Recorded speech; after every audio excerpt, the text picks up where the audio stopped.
Hi, this is Professor McGregor. I'd like to welcome you to our first module in the online Introduction to Art class. Over the next few minutes, we're going to be asking the question, what is art?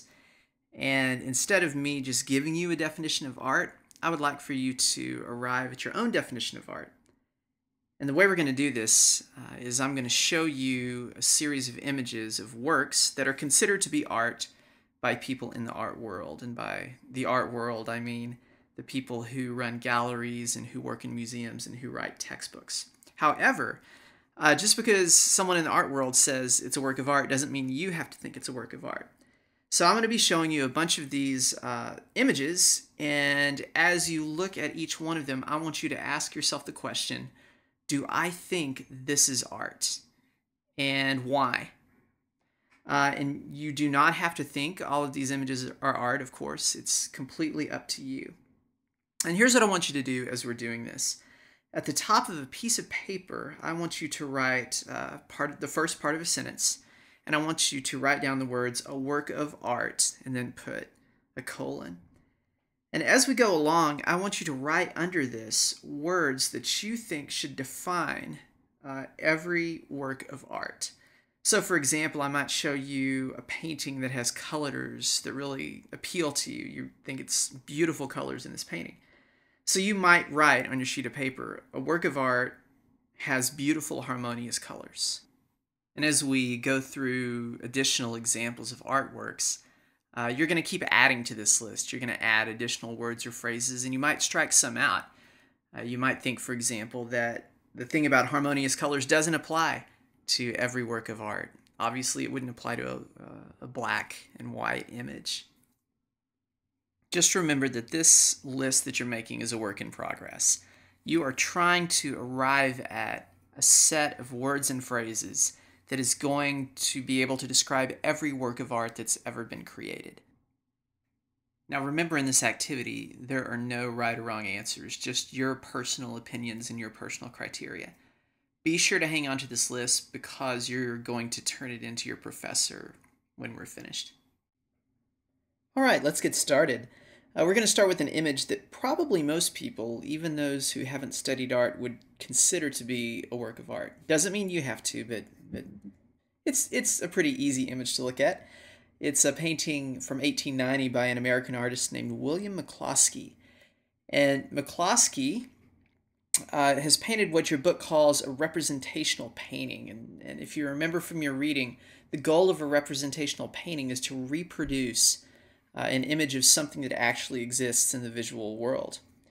And this is a particular kind of representational painting. It's super realistic, obviously. You look at this image and you can see every little wrinkle in the tissue paper that's wrapped around these oranges. You can see the skin of the oranges kind of glowing through the tissue paper. You can actually see that in this work. You can see the reflections on the table. Okay, very realistic.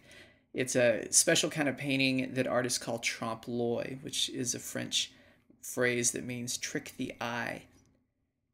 And as this French name suggests, the goal of this painting is to literally trick the eye, to make you think you're looking at oranges wrapped in paper. So it's a super realistic painting.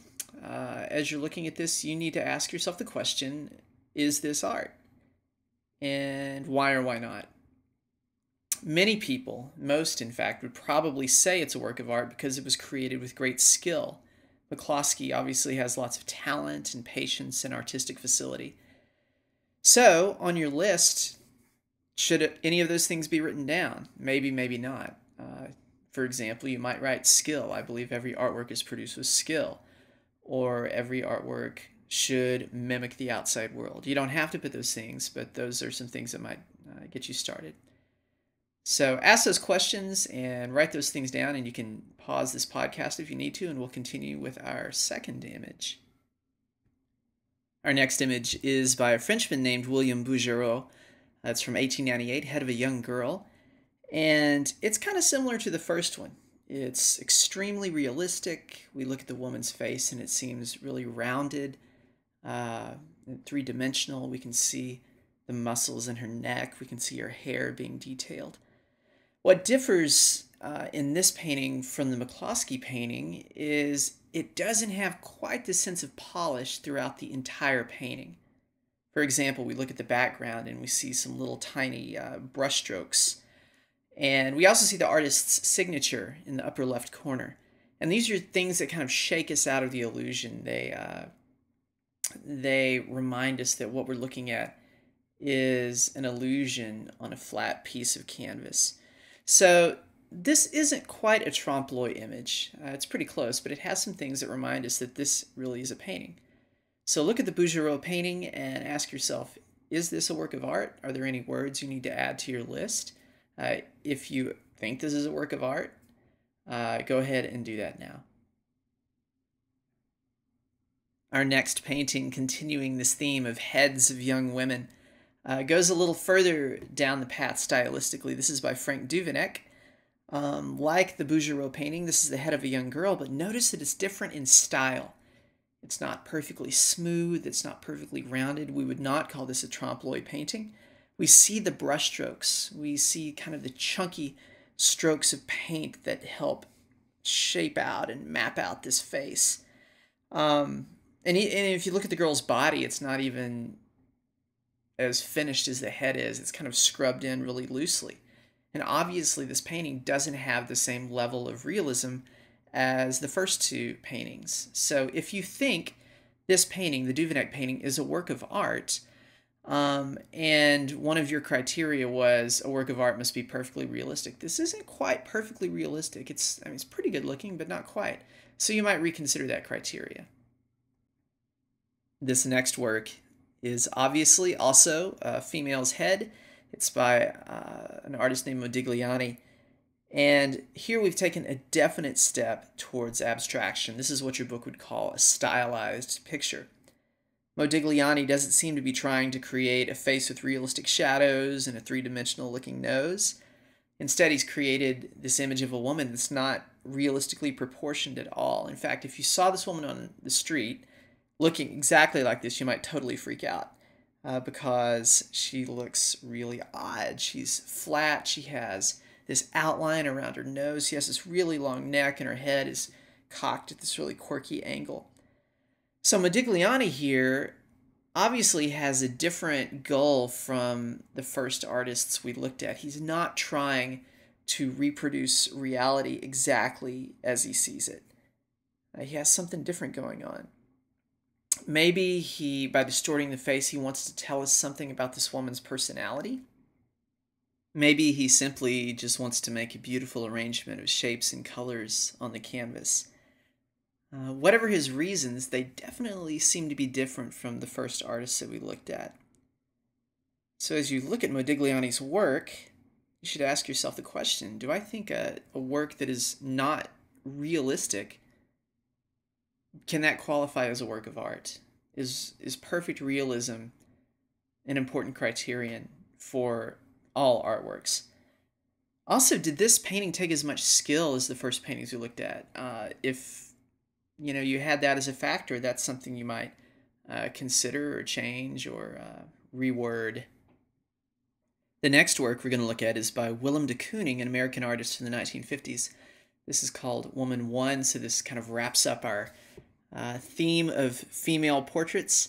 And look at this one. This has gone even further than the Modigliani painting in terms of pushing how abstract this is. In some places it's even hard to tell where the abstract body of this woman ends and the background begins.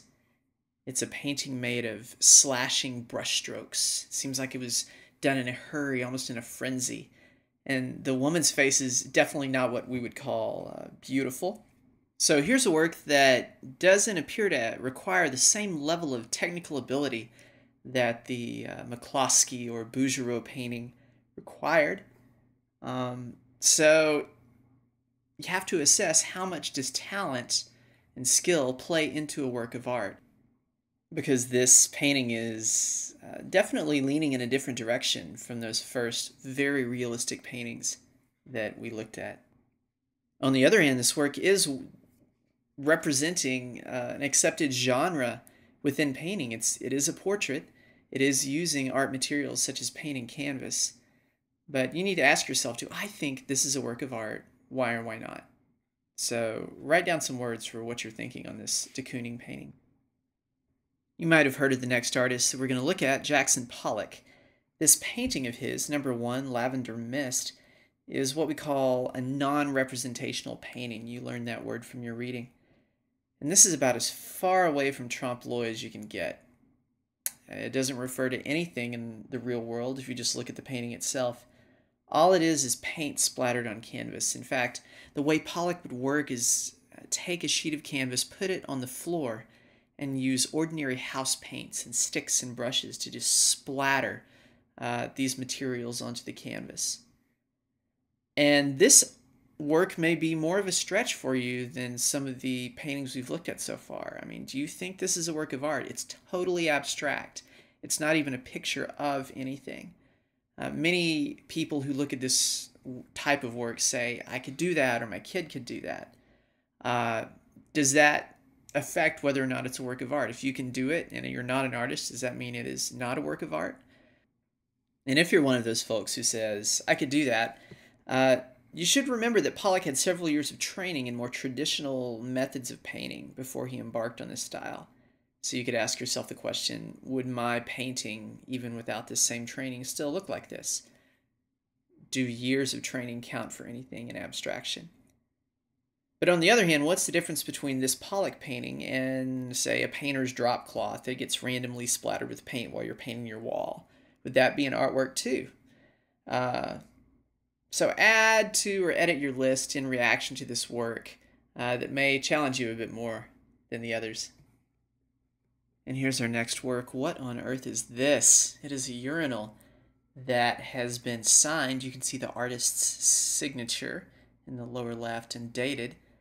And this has been presented as a work of art. This is by an artist named Marcel Duchamp, who signed it with the pseudonym R. Mutt. And this is actually from 1917. I mean, this is a pretty old artwork. It's been in art history textbooks for a long time. And Duchamp, as far as we know, did not even create this urinal. He found it or purchased it, signed it, and presented it as an artwork. So not only is this going out of our traditional genres of painting and sculpture and drawing and printmaking, the artist is not even creating this work. So you should ask the question, does an artwork have to be created as an original object by an artist in order to be an artwork? Duchamp would simply say for this piece, which is called Fountain, that he was taking an object and finding a new idea for it. And he would say that is all that art making needs to be. You don't have to make something original. You just have to sort of repurpose something that has already been created. So think about this piece. Ask yourself, do I think this is a work of art? Do I agree with what Duchamp was saying? And if you're someone who says, no way is this an artwork, then you have to contend with the fact that most art history books feature Duchamp's Fountain. So a lot of experts are saying this is an artwork. What do you think? Our next slide shows a bunch of motorcycles. These are from an exhibition in the Guggenheim Museum in 1998 called The Art of the Motorcycle. And this is a pretty controversial thing in the art world because these objects that were not created to be artworks, not created to be shown in galleries and museums, were actually being shown in an art museum. And a lot of people questioned this. They said these things were not made to be art by their original makers, so it's a similar issue with Duchamp's Fountain. This brings up the question of artwork being functional. Can an artwork be functional?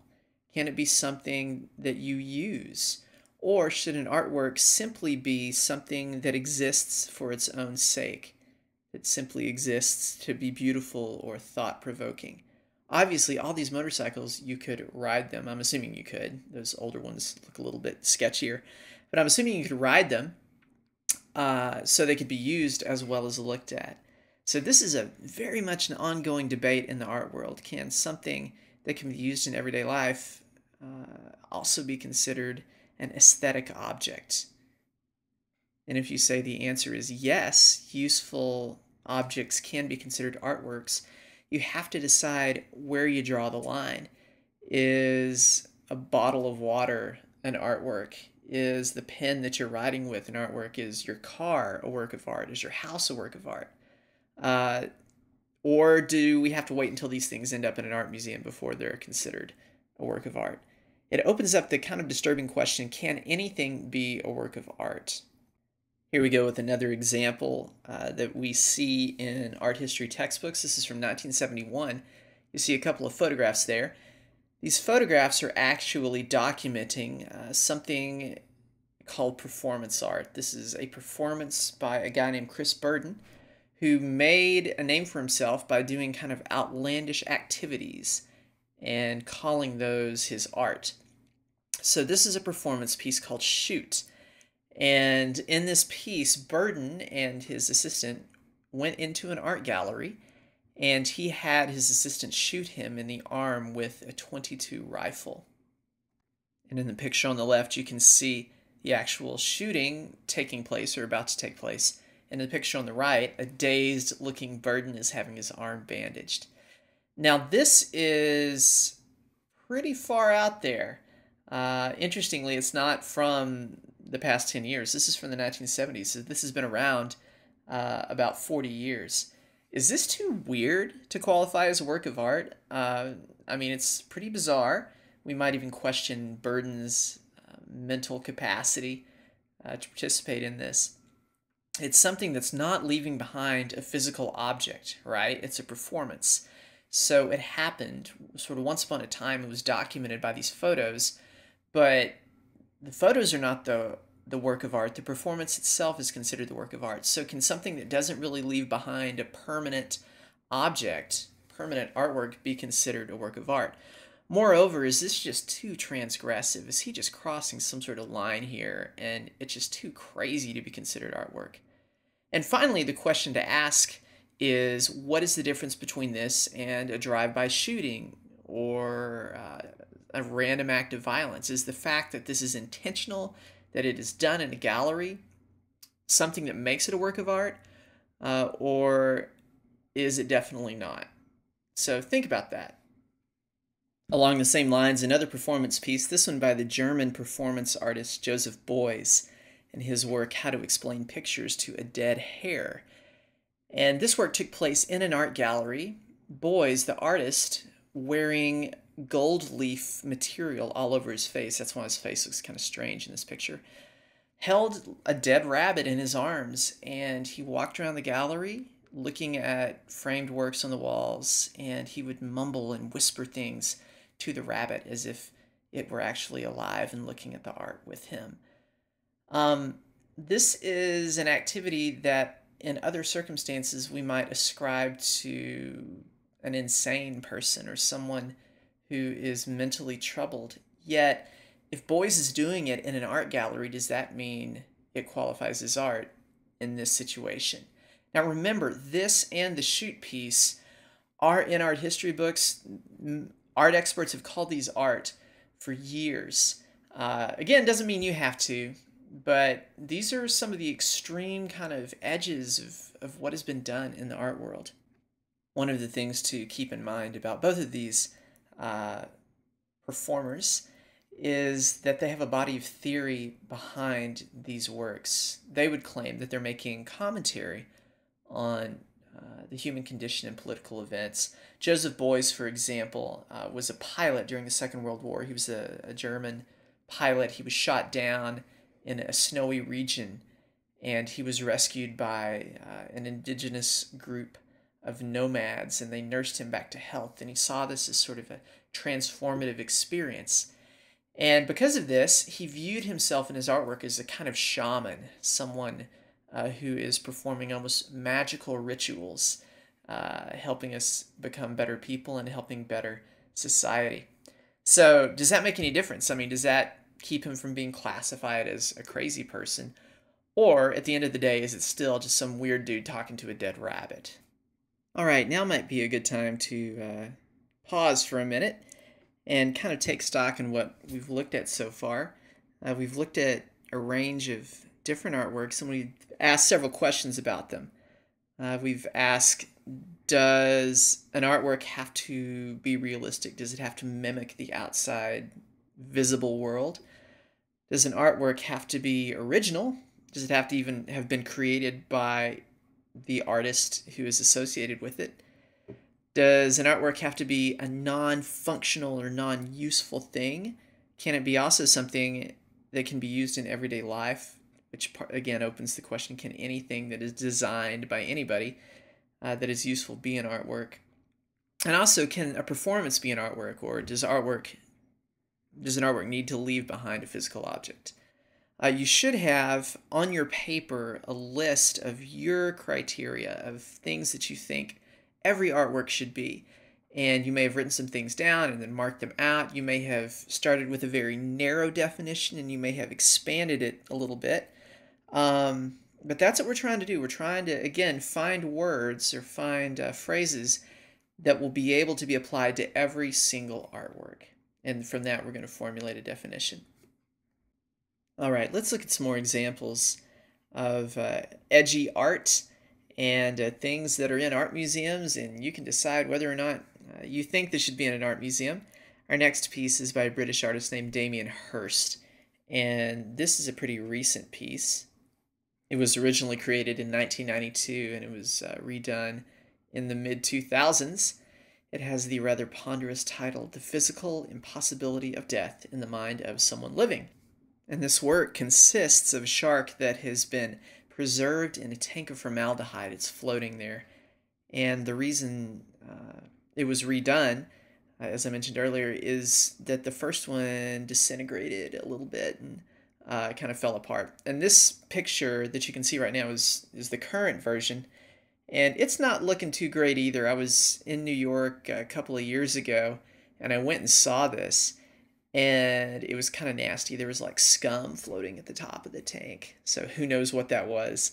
But it appears to be one of these pieces that has to be redone every now and then. So look at this. I mean, it's a shark floating in a tank. It's in an art museum. It's in art history books. This was purchased for millions of dollars. Is this art? What is the difference between this and something in a zoo or an aquarium or even a scientific specimen in a natural history museum? Is this only art because an artist made it and called it art? Is the fact that it has this title that seems to suggest something metaphysical make it a work of art, whereas the shark floating preserved in the Natural History Museum, which does not have a title, does not qualify as a work of art? A lot of questions this particular piece raises. All right, now let's shift gears a little bit and look at some works that have challenging subject matter. Many of the things we've looked at so far are maybe kind of weird to our sensibilities just because of how they're made or what they are. But let's look at some images that may disturb us a little bit and ask the question, can what a picture is actually about affect whether or not that picture qualifies as art? And our first example is from 1813. It's by a Spanish artist named Francisco Goya, and it's called What More Can One Do? And it's this cringe-inducing picture of a man who is being castrated or cut in half or something just really, really awful. And this is a picture that goes against the stereotype of art being something beautiful. This is just absolutely horrific. It's from a series of many, many images depicting brutalities like this called The Disasters of War. And you need to ask yourself, is there any sort of imagery that is so horrific, it's so ugly and terrible that it disqualifies it from being artwork? Most of us can pretty easily think of a painting of flowers or a painting of a handsome man or a beautiful woman as an artwork, but this, would you want to frame this and hang it in your house? Can the subject of a picture be so unpleasant that it should not be considered artwork at all? Along the same theme, here is a piece from 1995 by a British artist named Tracey Emin, entitled Everyone I Have Ever Slept With. And this piece consists of a pup tent that has had letters appliqued to it, and there's been embroidery work done on it. And if you look at the interior of the tent, the walls of the tent on the inside are covered with the names of various people. And it's a pretty shocking work. It seems to be sort of a diary of the artist's sexual conquests. Perhaps that is not the way to look at it, because it also includes names of siblings. It includes names of relatives that she has slept with in a non-sexual way. But it also does have the names of her lovers included on the walls here. So this has, at least as a component of it, pretty unpleasant subject matter. So putting aside the question of can a tent with letters on it be art, is this something that's just so offensive and a too much information situation that this should not even be in a gallery? Or is it artwork? It's just unpleasant artwork. Another example of unpleasant subject matter, this is the book cover for a recent translation of the New Testament. A famous graphic designer named Chip Kidd designed the typography and layout. The photograph was created by a pretty controversial artist named Andres Serrano. And the photograph itself is an actual picture of a dead body from a morgue. It was from a series of morgue photographs that Serrano had taken. And this particular cover was so controversial that this particular edition of the New Testament was taken off the shelves and a new cover was made for this. Many people were shocked at simply seeing a dead body, period, on the outside of a book. Some said that this picture represents a view that is hostile to Christianity, that it doesn't have anything about the resurrection, that only the death of Jesus is celebrated here. Other people said, no, this is appropriate because the death of Christ and the passion experience that Christ underwent is absolutely central to the Christian faith, and this image makes the passion of Christ a reality more than your average Bible cover. But in any case, it's definitely confrontational imagery, and is this something too transgressive in terms of its subject matter to qualify as art? Does the fact that it's a dead body mean that it's gone too far and it cannot be considered an artwork? And here's our last example of kind of extreme art. This is from 2005. It's called Suitcase Bomb by Chris Hackett. And this consists of a suitcase filled with bomb-making materials, tanks of explosives, and a timing device.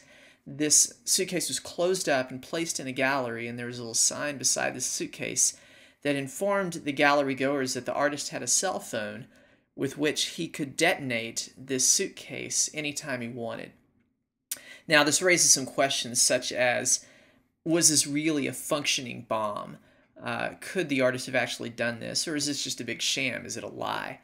But it raises the question, if this is a potentially literally explosive piece, should it even be made? Can artwork that is potentially damaging to people, potentially harmful to them, still be considered artwork? If this was indeed actual explosives in this suitcase, then surely laws were being broken in the creation of this piece. And it begs the question, can an object that breaks laws and potentially causes harm to people still be considered an artwork, or again has some sort of taboo been crossed here? Well, that brings us to the end of the series of images that we wanted to look at as we're asking the question, what is art? And I would just like to take a moment to reassure you, the stuff we've just looked at is examining the edges, the fringes of the art world, the stuff that is the weirdest and the wackiest. And there's plenty of that, but I want to reassure you that most of the artwork that is being created today does not fall into the totally bizarre category. The vast majority of it is still being created with traditional art materials such as paint and charcoal and marble and plaster and clay and that sort of thing. So don't think that, oh man, I'm in this online course and this is all we're going to look at, totally weird stuff. No, most of what we're going to look at is pretty tame and conservative. But these artworks do beg the question, what are the limits of art? How far can you go in calling something art without saying, oh, art is anything you want it to be, or everything is art? All right, now you should have a list of words and phrases in front of you that you've been creating as we've been going through this series of artworks. I want you to post this list in your e-sketchbook online. I want you to title it Art Characteristics. And then I want you to go about using this list of words and phrases to craft in sentence form your own personal definition of art, what you think art is. I don't want just a list of words. I want you to actually form a coherent sentence. And here's some definitions I don't want you to turn to. Things like art is in the eye of the beholder, or art is anything you want it to be, or art is everything. For our purposes here, those definitions are going to be considered cop-outs. So don't do those. I want you to try to get really specific. I want you to figure out what is art and what is not. I don't want you to just go in the direction of art is everything, because if art is everything, then the title of this class should not be Introduction to Art. We might as well have a class called Introduction to Everything. What is special, in your opinion, what is special about art? What makes something art? What is distinct about it? What is unique about it that keeps other things in the world from falling into the art category? So give that some thought. Email your instructor if you have any questions, and formulate in sentence form a definition of art. Once you've done that, I want you to post it in our conversation cafe so other people can see it and you can react to what other people have written and seen what other people are thinking about what art is.